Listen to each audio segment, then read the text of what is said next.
So, hi guys! Eto na naman tayo at tayo magdidilig ng mga halaman. Ako si Pinay, ang inyong wailaw dito sa Taiwan. At ako ay nag-aalaga ng isang 100 years old na lula. So, eto ang ating ginagawa. Minsan lang naman, every other day naman akong nagdidilig ng mga halaman. Di naman siya everyday talaga. Kasi baka lumaki yung bilang tubig ni Busing dimot tayo na deport tayo ng di oras, di ba? So ayan ang ating sili. Ito ang ating halaman at ito naman ang ating mga kabulaklakan. So ito yung paborito ko na santan, guys. Ayan ang aking paborito. Yan po ay dilaw. Dilaw po ang kanyang bulaklak niyan. So, ayan lang yung ginagawa natin dito. Everyday I love you talaga, no? Dahil love na love talaga natin ang ating mga halamanan. Diligan natin sila kasi sobrang init ngayon. At nako, Diyos ko. Parang yung tayong tao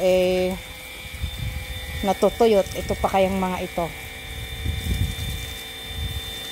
Sana lang talaga, no? Sana all talaga ay nadidiligan. Ay, joke lang na. Papahugot na naman tayo dito. So, ganito lang yung buhay natin. Dinadaan lang natin ang lahat sa pa-joke-joke. Para good vibes lang everyday. Bawal ang nega at nakakagurang yan. Yes!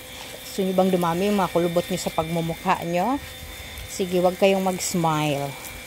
Kayo'y sumimangot araw-araw at sigurado ang inyong kulubot ay abot hanggang sa inyong kuyokot. May ganarn. Hoy, bato-bato sa langit tamaan wag magalit. Joke-joke lang po. Yan po ay ating mga napagkakahugot-hugot lang. At habang tayo'y magdidilig dito, tayo'y magdadaldalan ngayon. So guys, itong aking mga pananim dito guys, ay kung ano lang naman yung nagagandahan ako para sa mata ko, nagagandahan ako sa mga bulaklak na yan. At hoy, wag kayo hinihingi ko yan sa kapitbahay. Yes. Minsan ayaw tayong pagbibigyan, pero talagang ginagawa natin ang paraan, hinihirit-hirit, talagang katakot-takot na panunuyo yung ginagawa natin para tayo bibigyan. Ganon. O, diba? Yung wailaw na mukhang pulubi ng halaman. Hindi, yung iba naman kung saan naman nilang binibigayan. Tsaka ito naman mga halaman na ito, kahit saan dyan sa tabing kalsada, makikita mo.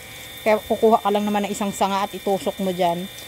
Itong ano na to, santan na ito, nakuha ko lang ito dyan sa tabing kalsada, sa gilid ng daan. Ay ginupit ko lang at itinusok ko dito, ay dinidiligan ko araw-araw. Kaya ayan, siya ay nagiging ganyan na siya kaganda. Ito naman, kahit saan ka naman dito sa lugar nila, may makikita ka nito na nakakalat-kalat dyan sa tabing kalsada. Yan, ewan ko kung anong, comment nyo na lang guys kung anong halaman ito, at hindi ko rin ho alam. Sa amin, ang tawag nito sa amin sa Bisaya ay kalamantige. Hindi ko alam kung anong tawag niyan sa inyo. So, ito naman ay, itong halaman na ito ay mint. So, tinanim ko lang siya dyan. Kailangan ko na anyway, kailangan ko na talagang ilipat yan sa paso na medyo, kasi nangunguluntoy na siya. Malapit na naman yung winter, kaya doon na lang natin yan siya ilipat. Kasi, pagka tag-init kasi masyadong sensitive yan mabilis mamatay. Kaya maganda pag winter mo yan siya itanim. Kasi talagang, eto naman, bigay lang yan ng kapitbahay. Ito itatapon na nila. Isang sanga. Naggugupit sila at tinitrim nga nila. Nakita ko, sabi ko kung itatapon na, hiningi ko baga. Ayan, tinusok ko lang dyan. Abay, nabuhay. At ayan na siya. Yan nakarami. O, di kaganda. Kaya nilagay ko lang dyan. Ito ay sa kapitbahay din ito. O, hiningi ko lang din doon. Ito ay dilaw ang bulaklak. Hindi yan namumulaklak ngayon. Gawa ng summer. Namumulaklak ito tuwing taglamig. dilaw yung bulaklak niyan na para siyang chamomile. At napakabango ng dahon niyan. Ayan o, pagka nasanggip mo yung dahon niya, mahalimuyak. Yung mga sanga-sanga niya na may dahon, ay napakabango. So, ito guys, ito daw ay nagugulay. Sabi ng amo ko, ito daw ay nagugulay, itong mga talbos niya. Gugulay daw yan na para din siyang alugbate. Pero, hindi pa naman ako nakatry. Hindi ko pa na-try gulayin. Yan daw ay masarap din, parang alugbate din siya. Marami yan sa Pilipinas. Subukan nyo nga guys at i-comment nyo dyan sa akin kung talagang masarap. Gugulayin ko talaga are. Hahalo ko sa munggo. Paborito ko pa naman sa munggo yung alugbate na isahog mo sa magisa ka ng munggo tapos lagyan mo ng alugbate, ay napakasarap. Ito naman ay kalabo. Kalabo yan tawag sa amin. Kalabo naman yung iba, diba? Dito hindi ko alam kung anong tawag nila dito. Hindi naman ako ganun kabihasa sa salita nila guys, kasi ang salita naman dito ay Taigi at saka Mandarin.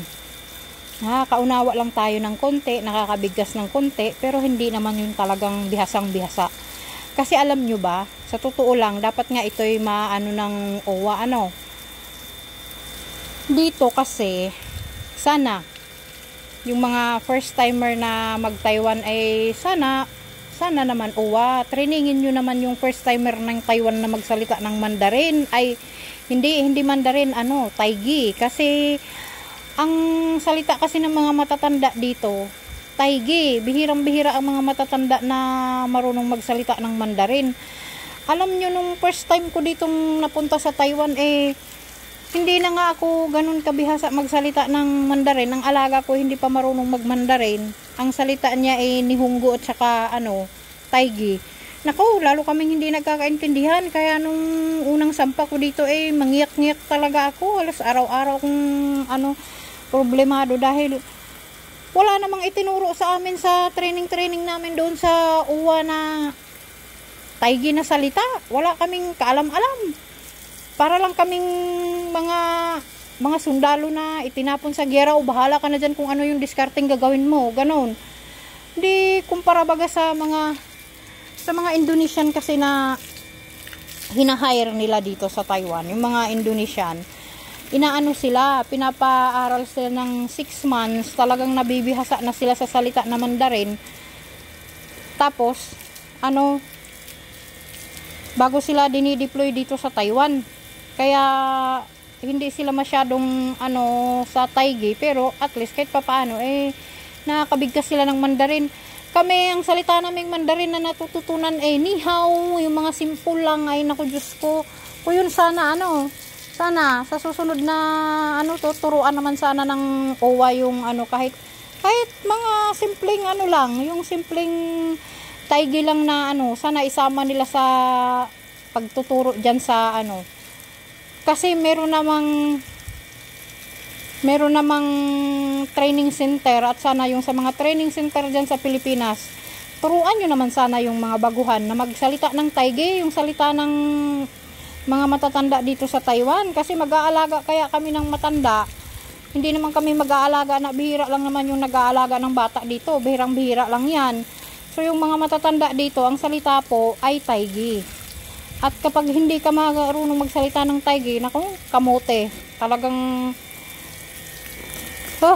grabe, sobrang hirap.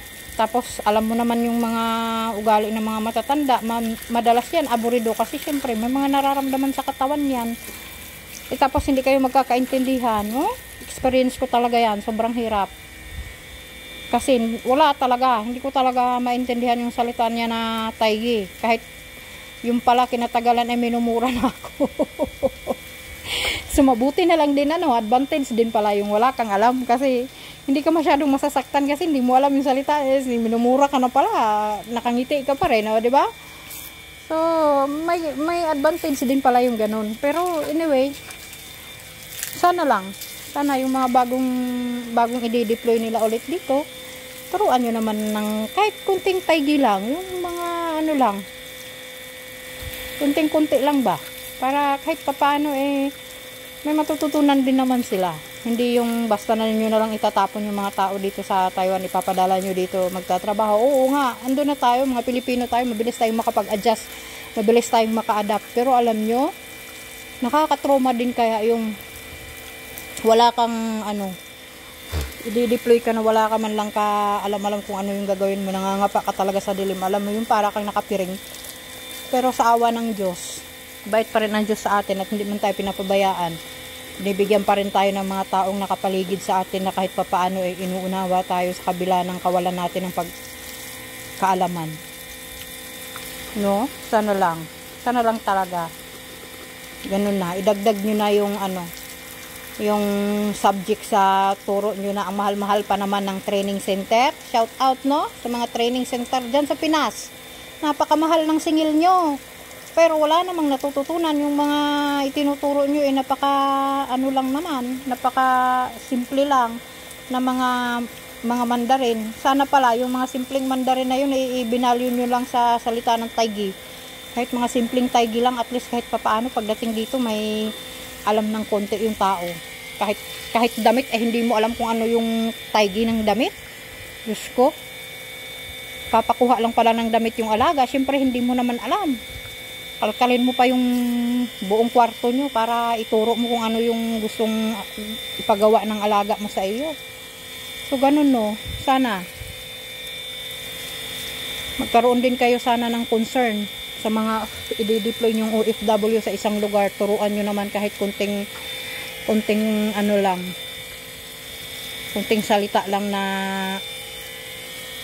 at least kahit papaano ay merong kunting naiintindihan. Pakahirap kaya. Sakit sa dibdib.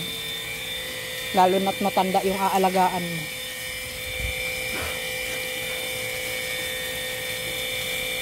So, ayun lang. Naikwento ko lang yung aking karanasan. Wala naman akong against sa Pilipinas. Kasi, meron pa naman tayong ibang mga mas mahalagang concern pa maliban doon, 'di ba? Sana lang merong makapanood nitong video ko at sana maidagdag nyo na mga wala naman akong alam sa ibang lugar kasi hindi naman ako marunong doon sa mga salita ng mga nagsa Saudi, nagpupunta sa Arab country. So, ang concern ko lang is yung dito sa Taiwan na sana yung mga caretaker na i-deploy nyo dito at since mag-aalaga sila ng mga matatanda, kahit isang linggo lang naman siguro na mga simple na Taigi na word ituturo nyo, magigets na kaagad ng mga yan simple lang, mga simple words lang kasi hindi naman tayo ganun ka na isang turuan lang absorb na natin yan kaagad, no? Kahit 1 week lang na pagbigyan nyo ng panahon na 1 week na ito Mandarin, 1 week na ito Taigi, ganun ba? So isang buwan naman yung tao magti-training dyan sa inyo, so 15 days na household, 15 days na Taigi, 15 days na Mandarin, imposible kung walang matutunan yan kahit kunti, 'di ba? So ganun, sana lang. Yan lang naman yung aming mga kunting concern. Walang problema doon sa mga papasok na factory kasi encounter talaga nila doon is mga na. So, ang salita doon is Mandarin talaga. Magmamandarin talaga sila doon. Kaya yun talagang kailangan sa factory naman yun. Kami naman ay sa bahay. Kaya sana, alam nyo naman yan kung ano yung papasukan ng tao. Kung caretaker, idagdag nyo na yan. Yung 5 days sana na simple simple Taigi na words, 'di ba?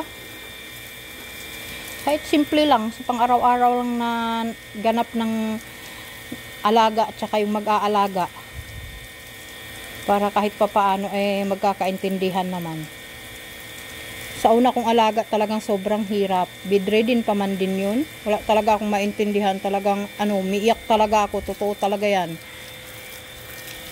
Eto ngayon sa pangalawa, medyo wala na akong problema kasi marunong-runong na akong konti. Yung sa una lang talagang hirap. Tsaka, yun din, yung mga kakilala ko ditong iba, bagong deploy sila, hindi naman daw sila tinuruan din ng salita na Taigi. Bagong deploy sila dito sa Taiwan, first time din nila. Mandarin, oo, tinuturuan daw sila. Pero yung Taigi, hindi. Sabi ko, pag matanda pa naman, karamihan matatanda dito, ang salita nila ay Taigi. So, sana, isali nyo naman sana yan. Kahit yung caretaker lang naman, wag nyo na isali yung mga factory. Kasi mga factory, Mandarin naman palagi ang salita niya nila, oras-oras sa trabaho nila. Mga caretaker lang, sana turuan nyo rin kahit 5 araw lang, Lunes hanggang Biyernes.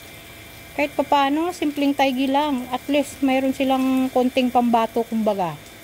Hindi yung, ngapa ka talaga pagdating mo dito na wala ka talagang kaalam-alam. Ang hirap. No?